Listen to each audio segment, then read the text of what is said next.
Gracias por visitarme en mi canal y hoy vamos a analizar ese nuevo texto de reforma a la salud que presentó el gobierno del presidente Gustavo Petro y a esta hora me encuentro con la representante y profesora Marta Alfonso, quien ha liderado esta discusión no solo esta vez, sino viene desde el año pasado dando este debate y esta discusión y por supuesto haciendo pedagogía sobre lo que contiene este documento. Así que, representante, gracias por estar en mi canal. Y la primera pregunta es, ¿el texto de reforma a la salud es el mismo que ya se había presentado?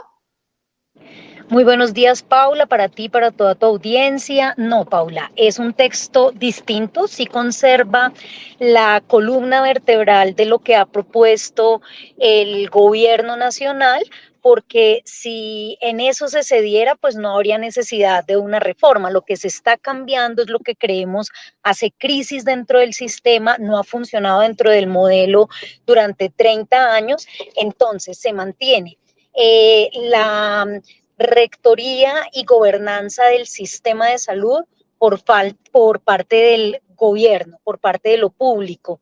Se mantiene entonces el tránsito de las EPS hacia gestoras de la salud. Hacen una gestión, pero ya no administran los recursos, es decir, se mantiene ADRES como pagador único, como girador de los recursos y administrador de los recursos, que cambia su actual rol en el sistema, que es un recaudador de los recursos y un girador a la CPS y no tiene control alguno en la administración de esos recursos.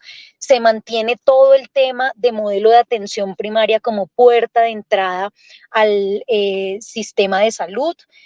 Se mantiene la idea de que los fondos del sistema de salud tengan unas cuentas maestras para que sea muy claro a dónde entra el recurso, qué se gasta, quién se gira, por qué concepto.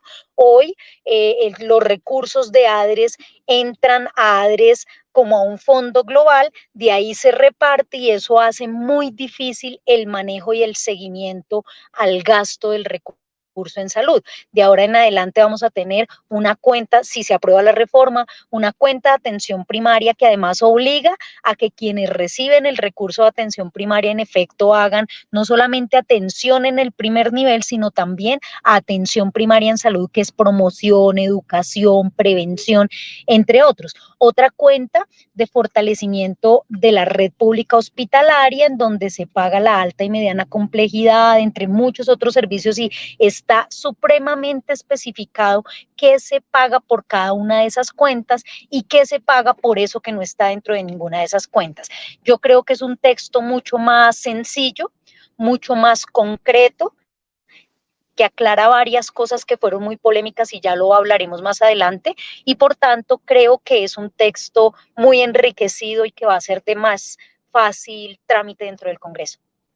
Sí, representante, una de las quejas que en su momento se había hecho era que ustedes no habían tenido en cuenta la voz de diferentes actores dentro del sistema de salud.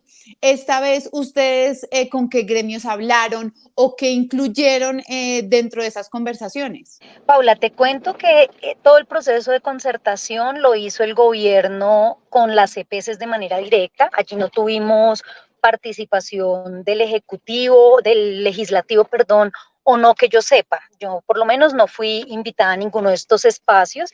Es una lástima porque ya teníamos, digamos, un acumulado en la discusión, se hicieron muchas audiencias, muchas mesas técnicas, espacios de participación, y hubiese sido maravilloso que nos hubieran permitido como también estar allí en estos espacios, pero bueno, lo hizo en su legítimo derecho directamente el gobierno con las EPS, algunas EPS y varios actores, entiendo yo también, pacientes, agremiaciones médicas, entre otros. Yo creo que muchas de esas recomendaciones que han hecho se acogen en este texto. Por ejemplo, uno de los cuestionamientos más fuertes que se había hecho era que el texto era muy largo, que era muy excesivo en términos explicativos y que eso hacía muy compleja la reforma. En efecto, era una reforma de 127 artículos que pasa a ser de 37 artículos. Uno. Dos, por ejemplo, de las cosas que habían cuestionado fuertemente era el Consejo Nacional de Salud, que era como de 52 integrantes y en esta versión 2.0 es de 15 integrantes, 6 del gobierno, 9 de sectores, actores del sector salud, que serán definidos posteriormente mediante reglamentación su elección, pero están trabajadores, o sea, en esencia, los mismos que estaban antes, solo que con menos participación social en términos de diversidad de la sociedad. Entonces, solamente Sí. estarán trabajadores, profesionales de la salud y sus agremiaciones, academia, solamente hay unos representantes de pueblos étnicos y campesinos, no recuerdo qué otros, y 6 del Sí. gobierno, incluido uno de los entes territoriales. Sí. Se aclara de manera muy importante, que ha sido un debate fuertísimo en la anterior discusión, quién hace los contratos con la red de prestadores de servicios. Hoy los hacen las EPS a su antojo, a su manera, con su propio régimen tarifario, y aquí se define quién va a ser el régimen tarifario, que será el sector público, por supuesto, que es quien tiene la gobernanza y la rectoría, y se dice que se harán convenios de desempeño entre la ADRES y los prestadores de servicios, con unos mecanismos de contención del gasto, de transparencia, de información pública muy específicos. Entonces, todo eso se aclara de una manera mucho más Claro, concreta, mucho más sencilla. representante, entonces va a ser un tema sin intermediación, va a ser giros que hace la ADRES directamente a esos hospitales y clínicas. Hay Así tres es. temas que a mí me gustaría saber cómo quedan acá en la reforma y son tres temas que hablé con la profesora Tatiana Andia y ella decía, estos tres temas serían fundamentales para ella. Ella dice que no se necesita una ley, sin embargo, yo quiero saber si esto queda dentro de esta reforma. El primero es el sistema de información que usted sabe, representante, que hoy en día es fundamental usted poder analizar este paciente, cuántos medicamentos ha recibido, no ha recibido tal tratamiento, cómo incluyen ustedes un buen sistema de salud dentro de esta reforma, un buen sistema de De información. información. Exacto, un software, no Sí, sé cómo lo plantearon. mira que de las observaciones que se recogen, que también fueron muy fuertes en mesas técnicas que se hicieron, aquella famosa subcomisión accidental que se creó para la discusión de la reforma, cuestionaban fuertemente los tiempos que estaban establecidos dentro de la anterior reforma para el establecimiento del sistema único e interoperable no es único, es unificado e Okay. interoperable de información. Eso se resuelve, se propone que sea en se reduce la cantidad de artículos, pero se aclara mucho en términos de que se dice que será por etapas, que será en un proceso progresivo que vaya integrando todos los sistemas de información. En varias de las funciones de la ADRE se aclara que precisamente ese sistema unificado, e interoperable de información tendrá que contribuir a que cada vez las IPS crezcan en facturación electrónica, y que ese giro que se les hace a las IPS por la prestación de los servicios de salud tendrá que ser, podrá ser monitoreado a través de ese sistema unificado interoperable. Es decir, hoy en el país, y te lo digo porque además le he venido haciendo seguimiento muy juicioso al tema, hace menos de un mes tuvimos una mesa técnica para preguntarle al Ministerio de las TIC y al Ministerio de Salud cómo iba avanzando el tema de interoperabilidad de los sistemas de información y particularmente la historia clínica electrónica, y encontramos que en efecto viene avanzando ya desde hace 2 años, desde que empezó el gobierno. Incluso venía un proceso anterior, desde el gobierno Duque, venía avanzando un proceso de interoperabilidad, y de garantizar que todas las IPS de Colombia se conecten a ese sistema madre que va a tener el Ministerio de Salud, donde van a estar guardados todos los datos y donde se va a administrar, digamos, la Claro. información de la Sí, salud en porque eso Colombia. sí que hace Entonces, falta. Entonces, bueno, eso sí se tuvo en sí, cuenta, ya ustedes están hablando con sí. el Ministerio de las TIC y demás. Otro punto, representante, el tema de la burocracia y las autorizaciones, que es un tema que vemos diariamente. Yo necesitaba una cirugía, me pidieron la autorización se venció, Eso es todo un rollo y prácticamente que es una ruta de la muerte. ¿Cómo van ustedes a solucionar con este documento el tema de las autorizaciones y la burocracia en el sistema de salud? Bueno, queda muchísimo más claro en esta versión de la reforma el tema de los sistemas de referencia y contrarreferencia que garantizan que un paciente transite sin barreras de acceso administrativo entre el primer nivel de atención y los niveles complementarios, es decir, la mediana y alta complejidad. Entonces, como la puerta de entrada es el modelo de atención primaria en salud, quien responde por tu situación de salud es el CAPS, el Centro de Atención Primaria en Salud. ¿Por qué? Porque ahí tú vas a tener un centro de referencia que sabe quién eres, dónde vives, de qué te enfermas, que va a tener asociados unos equipos básicos de salud que te visitan en tu casa y te hacen mantenimiento a tu salud, hacen un plan de salud para tu familia, para ti y para tu familia y para tu comunidad.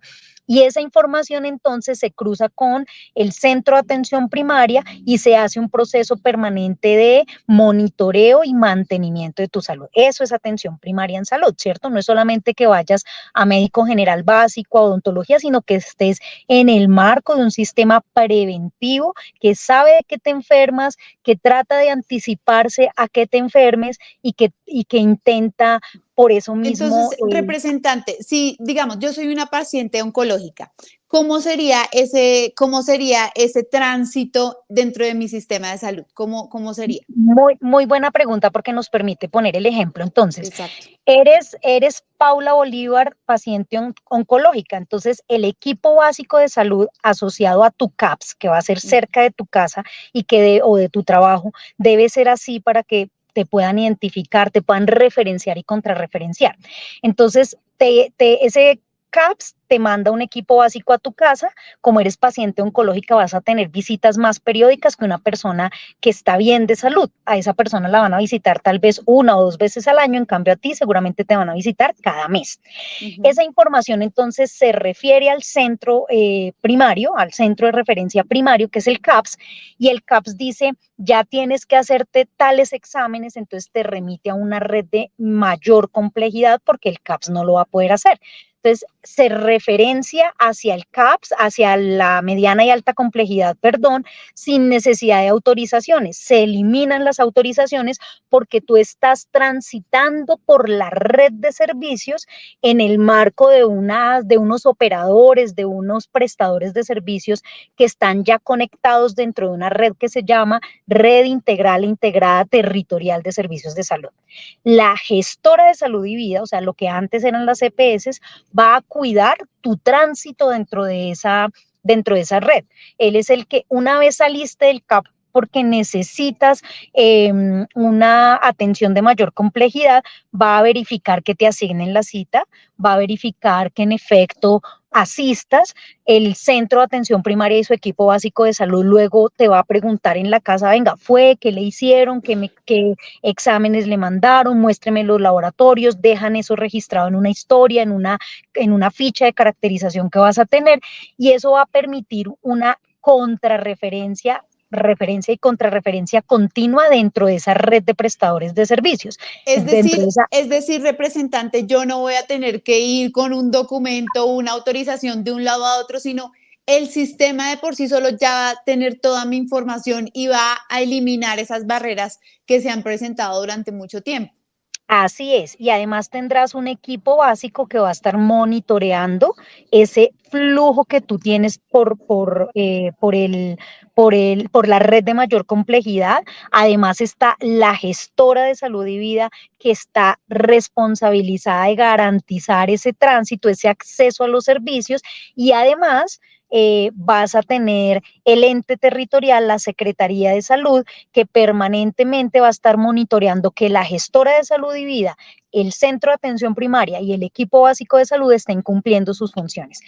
A eso se le van a llamar unidades de planeación, seguimiento y monitoreo de la red de prestadores de servicios o red integral e integrada territorial de salud, RITS, se llaman ahora Sí, en la listo. nueva versión. Entonces, Claro, entonces decimos que ya la ADRES va a girar directamente a esos hospitales y clínicas que me van a atender a mí como paciente, pero entonces van a estar las gestoras de salud, que eran lo que antes eran las EPS, que van a encargarse de que todos los servicios, exámenes y medicamentos y demás se presten dentro del sistema. Pero entonces, ¿cómo va a ser el pago a esas nuevas gestoras de salud? Entonces, hay un artículo que aclara que recibirán el 5% por cerca de 28 funciones también. Tal vez no recuerdo la cantidad, pero son muchísimas. Entonces, ellas deben coordinar con los CAPS la caracterización de su población a cargo. Deben coordinar con los entes territoriales la organización de las redes integrales e integradas de servicios de salud. Deben hacer la auditoría a la prestación de servicios que haga esa mediana y alta complejidad. Tienen una gran cantidad de funciones operativas dentro del Ok, sistema, por eso pero se les entonces denomina gestoras y se les paga 5% de la UPC de mediana y alta complejidad, que es donde ellas gestionarían el flujo del paciente, y se les pagaría hasta 3% adicional por incentivos si hacen muy bien su trabajo, si sus sistemas, si contribuyen a ese sistema de referencia y contrarreferencia, si se mejoran los indicadores de salud de esa población que tiene a cargo, entre otros 3% por incentivos y 5% por esas labores administrativas operativas que van a hacer. claro, pero entonces ya con esa estructura, entonces a mí como paciente no va a importar si es decir, ya no va a haber esa barrera que a mí no me atienden porque la EPS La no le ha EPS pagado no al tiene un hospital. contrato. Porque si a Exacto, mí no me exacto, atienden es porque el Estado no le ha pagado a la IPS exacto, en caso tal. exacto. Así es. Y además se elimina, mira, hoy por ejemplo tenemos graves barreras de acceso porque tú llegas a tu EPS y necesitas una atención especializada en una IPS, en el Centro Oncológico X, que es en donde está ese especialista que solamente está allá, que te puede ver. Y resulta que la EPS dice, no, yo no tengo contrato con esa IPS, entonces yo no la puedo remitir o se tiene que esperar y pasan 3 meses, 5 meses, un año y nada que te remiten.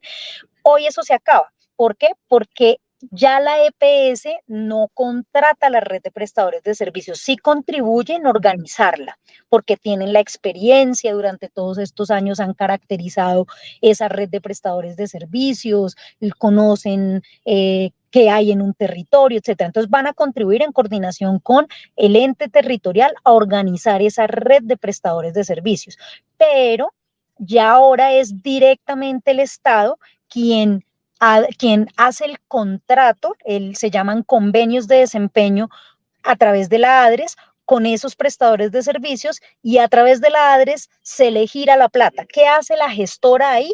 Auditar que esa IPS cobre lo que es, cumpla el manual tarifario, cumpla los indicadores de calidad, de atención, que efectivamente el usuario exista, etcétera. Es decir, es una labor directamente entre la EPS, la gestora, y Sí. la ADRES, de auditar esa IPS, pero el pago lo hace directamente la ADRES a la IPS y por tanto tú tienes flujo directo por el sistema, por la red integrada integral de servicios de salud, sin autorizaciones, ni vaya aquí a que le pongan firma, ni vaya ya a que le autoricen, no, sino que simplemente transitas de acuerdo a la Sí. referencia que te haga tu centro primario.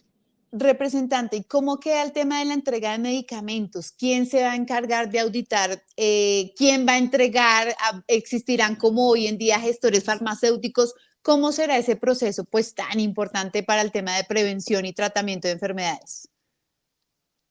Sí, mira que en la anterior versión había unos artículos sobre gestores farmacéuticos que flexibilizaban mucho más la posibilidad de entrega de medicamentos, por ejemplo, para que una droguería certificada con capacidad administrativa, patrimonio adecuado, regente de farmacia, bueno, con capacidad técnica y operativa y administrativa, se pudiera convertir en gestor farmacéutico de un centro de atención primaria. Eso se borró. Todo eso lo quitaron de la reforma, todo lo que tiene que ver con innovación, tecnologías, investigación, ciencia en salud, se eliminó de esta versión. Y por tanto también el tema de gestores farmacéuticos. farmacéuticos.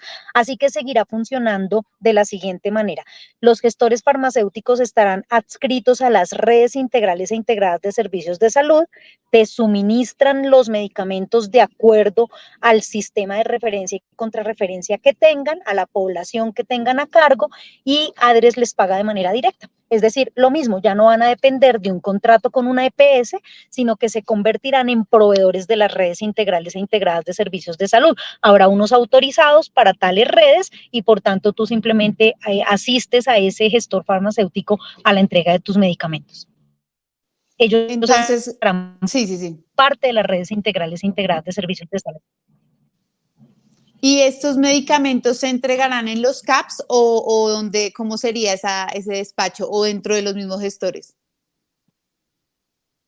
Eso será seguramente objeto de reglamentación porque no lo define la reforma. Como te digo, todo lo que había de gestores farmacéuticos se eliminó, pero como harán parte de las redes integrales e integradas de servicios de salud, muy seguramente seguirán funcionando como funcionan hoy, como proveedores particulares, específicos, gestores farmacéuticos que prestan el servicio a los CAPS, a los centros de mediana y alta complejidad, y les paga la ADRES los medicamentos que presten, obviamente, que entreguen, obviamente, eso tiene que pasar, como te decía hace un momento, por una auditoría, ¿no? Y tiene en lo posible, lo que dice la reforma es que tendrán que irse progresando todas las cuentas del sistema de salud hacia el sistema unificado, interoperable, público de información en salud. Es decir, si un gestor farmacéutico dijo que entregó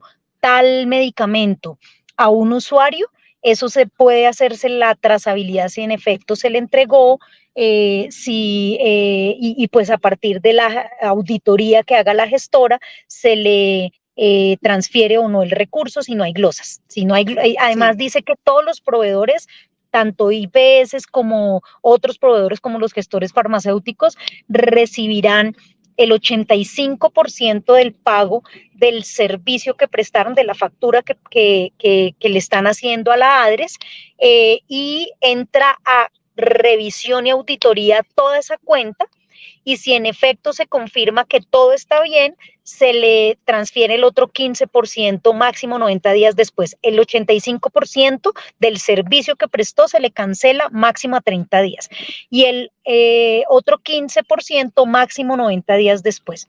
Si se identificó en la auditoría por parte de la gestora que un gestor farmacéutico o que una clínica o que un hospital facturó más de lo que era, que ese usuario no existía, que ese precio estaba más allá de lo acordado en el manual tarifario, lo que hará la gestora, la auditoría, es glosar esa factura y se le quita lo que cobró de más de la siguiente factura que manda la ADRES. Si hay insistencia en errores de facturación, se le sanciona por parte de la Superintendencia de Salud, se le reporta a la Sí. Superintendencia de Salud y también al ente territorial, que podrá incluso cerrar la habilitación de ese prestador de servicios. Con este texto de reforma, ustedes van a llegar a las zonas más apartadas del país. Allá. Paula, te cuento que en esta versión se perdieron unos artículos muy bonitos que tenía la reforma, por ejemplo, de unas brigadas itinerantes de especialistas a las zonas más apartadas. Ese se eliminó, pero es mucho más específico en caracterizar la unidad de pago por persona, o UPC, unidad de pago por capitación o pago per cápita. En la UPC describe que la UPC tendrá factores diferenciadores o diferenciales por zonas apartadas, que habrá incentivos para las zonas rurales y más dispersas, que se pagará de manera diferente la UPC de aquellas zonas tan alejadas, y eso es muy importante porque eso significa que, por ejemplo, si hay incentivos, las personas que van a trabajar a las zonas rurales pueden tener un mejor pago y eso las puede motivar, van a tener ese incentivo adicional. Va a significar que el pago de la UPC mayor o diferenciada por regiones y zonas más apartadas va a garantizar que haya entonces más calidad más oportunidad en la atención. Así que se pierden algunos artículos, por ejemplo, asociados a temas de acceso a zonas remotas, como esas brigadas que se proponían, esas brigadas de especialistas a zonas apartadas, pero se aclara muchísimo más que eso también había sido una observación de muchos de los expertos con los que nos sentamos, de las EPS, de las universidades, de los grupos de investigación, de los pacientes, que se acogen esas observaciones para garantizar que la UPC sea una UPC diferenciada por regiones, por sexo, por carga de enfermedad, entre otras, y creo que eso puede resolver en buena medida ese problema. Hay un segundo elemento muy importante y es que hay un plan de infraestructura hospitalaria que tiene una financiación específica dentro de las destinaciones de los recursos que va a tener a cargo la ADRES. Así que eso puede permitir el fortalecimiento de infraestructura hospitalaria en las zonas más apartadas. Y hay un tercer elemento y es que se mantiene un artículo muy bello que venía de la anterior versión, que es el Plan Nacional de Salud Rural, que implementa uno de los acuerdos de paz y que además se le deja una destinación específica también dentro de la destinación de los usos, de la destinación de los recursos de la salud que manejará la ADRES. Correcto. Y bueno, representante, ya para finalizar, ¿qué responder a esa carta que han enviado los exministros de salud en donde dicen que este texto, esta nueva reforma a la salud, no soluciona varios problemas que actualmente tiene el sistema? Pues tenemos una perspectiva muy distinta de la situación. Para ellos, quienes firmaron esa carta, el Estado debe poner los recursos, pero no tiene la capacidad para administrarlos. Y quienes creemos que esta reforma sí resuelve el problema estructural, lo que decimos es que la administración de los recursos del Estado para la salud por parte de terceros, como las EPS, no ha generado sino problemas, quiebre no solamente de la red pública hospitalaria, sino también de muchas clínicas privadas, ha generado muchas barreras de acceso y sobre todo en las zonas más apartadas, en los municipios, categorías 4, 5, 6 de toda Colombia, en donde lo único que hay es un hospitalito de primer nivel para poder atender la gente colombiana. La reciben después de una intermediación de autorizaciones, de meses de espera, de poner de sus propios recursos para poder viajar a donde la EPS sí tiene contrato. Es decir, para nosotros es un sistema ineficiente que ha generado una carga excesiva de dolor, de enfermedad, de gasto de bolsillo para los usuarios y sobre todo que ha quebrado las finanzas de las IPS, que son las que realmente prestan servicios de salud y garantizan el acceso a servicios. Entonces, pues tenemos perspectivas muy distintas. Para ellos la intermediación financiera ha sido la solución. Para nosotros, el pueblo colombiano, los que venimos de abajo, los que tenemos que vivir a diario esta situación porque no tenemos planes complementarios, prepagada y demás, ha sido el gran problema. Así que yo sí creo que esta reforma resuelve los problemas estructurales del sistema de salud. Por supuesto, tenemos muchos más. Por ejemplo, en esta versión se disminuye mucho todo lo que se había definido en formación del talento humano en salud, la política de formación del talento humano en salud, mejoramiento de condiciones laborales que lo mantiene de manera mucho más resumida y dándole facultades extraordinarias al presidente de la República para que cree un régimen especial para los trabajadores de la salud, pero se pierde, por ejemplo, una cantidad de elementos que se habían propuesto para aumentar el acceso de profesionales a la formación en salud. Sin embargo, se mantiene los estímulos y becas para la formación de talento humano en salud, que eso es muy importante, Sí. se respeta completamente la profesión liberal de los especialistas, que se podrán seguir contratando por orden de prestación de servicios o por el acuerdo y las distintas modalidades de prestación de servicios libres o profesiones liberales que tienen los especialistas y súper especialistas en Colombia. Entonces, Hay cosas que por supuesto se pueden mejorar mucho más. Yo lamento que se hayan perdido una cantidad de artículos en ciencia, tecnología, innovación, formación del talento humano, régimen laboral de los trabajadores de la salud, pero creo que lo que se mantiene es la puerta de entrada para poder iniciar un proceso de transformación en esos elementos, excepto el tema de investigación, ciencia, tecnología e innovación, que no aparece en esta reforma, pero que supongo el gobierno lo pretende avanzar a través del COMPES de reindustrialización. Es la representante Marta Alfonso, muchas gracias por haber estado aquí en mi canal y por supuesto pues estaremos muy pendientes de este debate y volveremos a hablar. Muchas gracias por su tiempo. A ti, Paula, muchas gracias. Un saludo muy especial para la audiencia que te acompaña. Si te gustó esta entrevista, no olvides suscribirte en la campana, así una vez yo publique informes y entrevistas, tú serás el primero en verlas y por supuesto en comentar.